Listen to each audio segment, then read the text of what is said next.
I want to remind you, first of all, that it's the first time that Global Crackdown and Stop TTIP it's joining on the same day to protest. And I was invited here to talk about fracking because we need to talk about fracking. I would like to explain briefly what means fracking. It's a very dangerous method to explore and exploit shale gas, and consists normally in drilling a well at a very high, very deep in the ground, and injecting millions of fracking fluid, consisting in a mixture of water and sand and chemicals at a huge pressure, normally at 1000 atmosphere, in order to release gas or oil. The companies never revealed totally the list of chemicals they are using, but what we know so far is that they are using around 600 chemicals.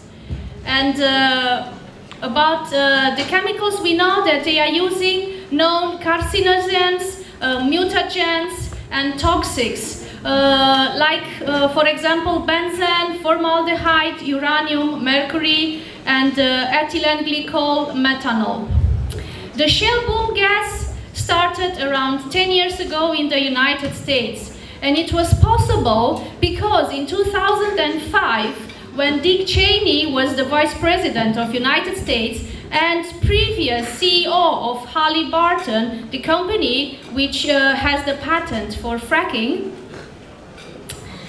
he did his best to make the Congress to change the law.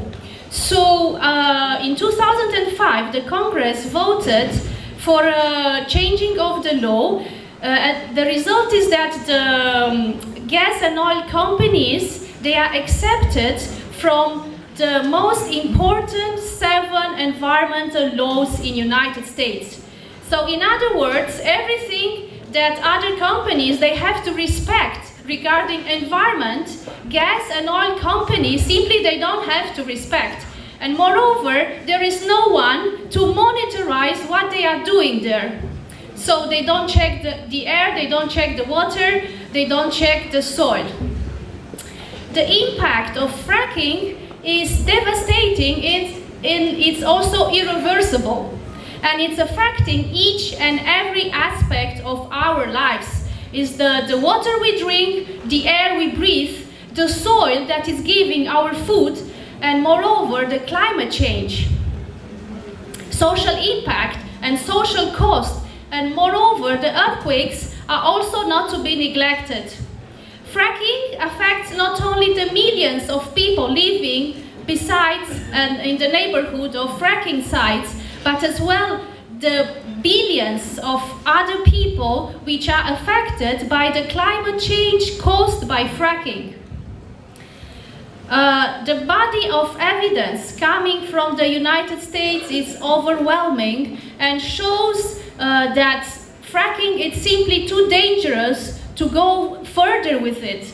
More and more states in the United States where fracking was invented, and more counties are banning or at least having moratoria against fracking. The situation in Europe, lately fracking is coming closer and closer to our homes. And we wonder, how come is this possible, having all this body of evidence increasingly?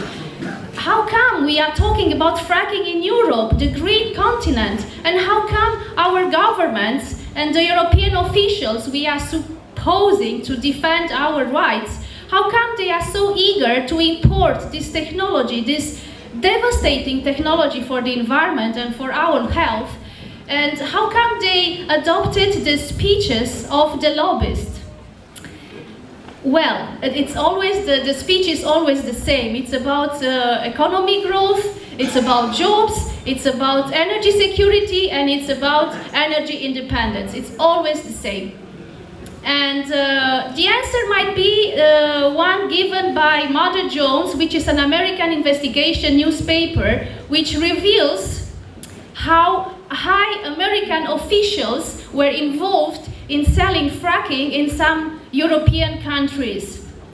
From this Mother Jones newspaper, we find out that Hillary Clinton herself flew to Bulgaria in 2012 in order to persuade the Bulgarian government to give another chance for fracking, after the Bulgarian parliament had voted a ban on fracking. Also, other American officials of high level, like David Goldwyn, which is a lawyer and which was in charge of economic business during Hillary Clinton's mandate, he was organizing a lot of seminars in some countries in Europe, like Bulgaria, Romania, Poland, Lithuania, and Ukraine. And all these seminars, they were financed by Chevron. And public was not admitted, and we know a case in Romania when an independent journalist wanted to be there, and he was simply kicked out of the room. So nobody had to know what they were discussing there. And shortly after these seminars, all these 5 countries have given huge perimeters for exploring and exploiting shale gas to Chevron. But not only these 5 countries were targeted by lobby. We also, from the same newspaper, we discovered that high officials, they were involved working very closely with the energy companies to spread fracking all over the world. And the result of this huge lobby was that Australia and Argentina, Canada, China, and South Africa have given huge perimeters also to American companies for shale gas. In Romania, I'm Romanian, by the way. In Romania, the pressure is huge. Almost every week, planes are flying from Washington to Bucharest, from Bucharest to Texas, and vice versa. And the planes are full with American officials, including the Vice President, Joe Biden, and they are all pushing for shale gas and fracking in Romania. And our Prime Minister, which is anyway very much pro-fracking, has, and which was elected because he had promised a moratorium against fracking, has a counselor, which is an American general called Wesley Clark, perhaps you know him, and which is in the board of the BNK Petroleum, a company which has activities on fracking in Poland and perhaps very soon in Romania. In Lithuania, the lobby made miracles because they had very strict rules which were not exactly making the investors very happy. So after a little bit of lobbying, they received very beautiful present from the Lithuanian government.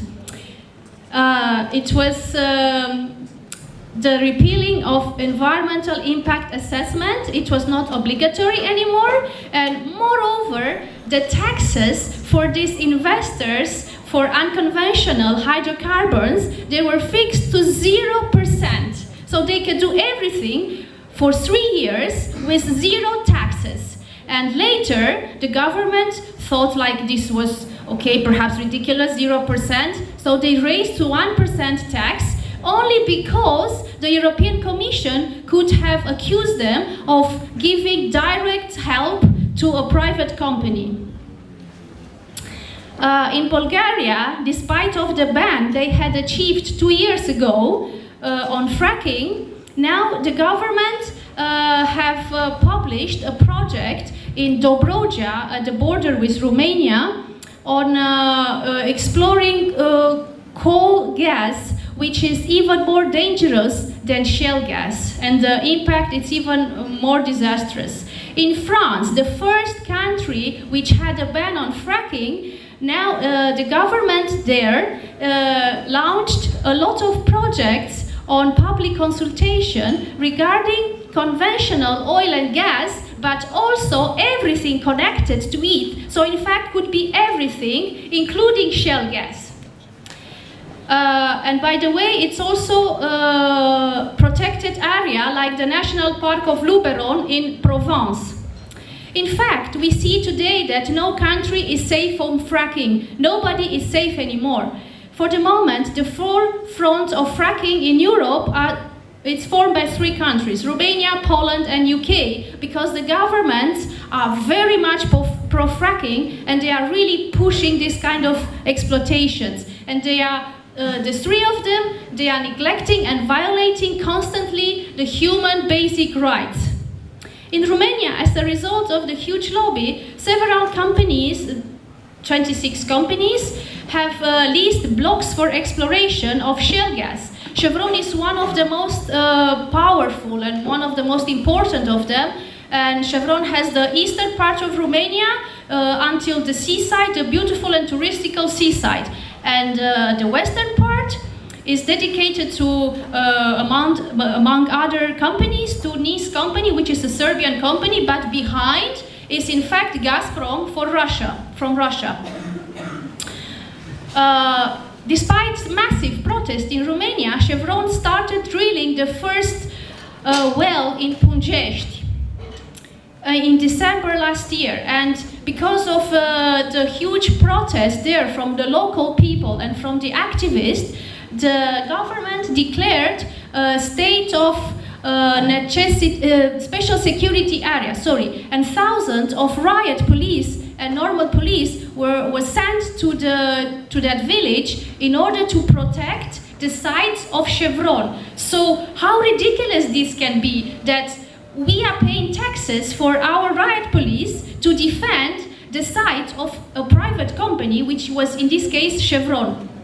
And the local people, for 6 months, they were simply terrorized by this riot police, and they experienced really terror, and they had really hard experiences reminding of communist times.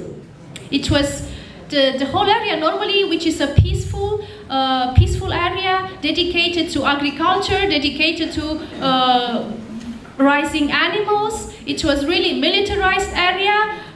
Police on every street, almost guarding everybody there. Everyone who wanted to visit the village had to show ID. Nobody could enter. Nobody could approach the site of Chevron. And even when a famous activist from America, Dr. Sandra Steingraber, she visited Punjești and she wanted to visit the site of Chevron, she was welcomed by the riot police with pepper spray. And all this for what?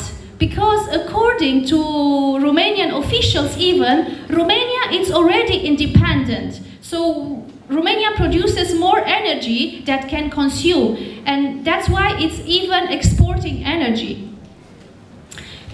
Perhaps because of the jobs Chevron has created in Romania, it's about 2 jobs as cook and few jobs as private bodyguard for the site of Chevron.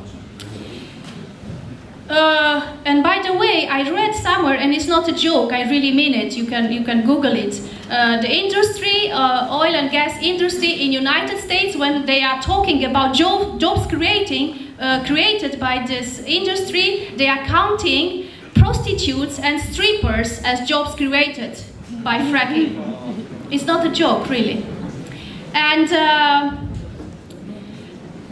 in an event in Romania, an expert on fracking coming from United States said that in fact the industry in United States, the total of industry for unconventional and as well for conventional oil and gas, is creating in fact less jobs than renewable energy industry. So TTIP and ISDS, they are closely connected to fracking, as Popescu said earlier, because even if a country manages to have a ban or to have a moratorium, at least on fracking, the company can sue immediately the state and asking for compensations for not achieving the profit they were supposed to achieve. So we need to stand together in this fight against these greedy companies. And if we pretend that we are the 99%, we should be aware of this and we should act accordingly, and we should not let the 1% making the rules for us.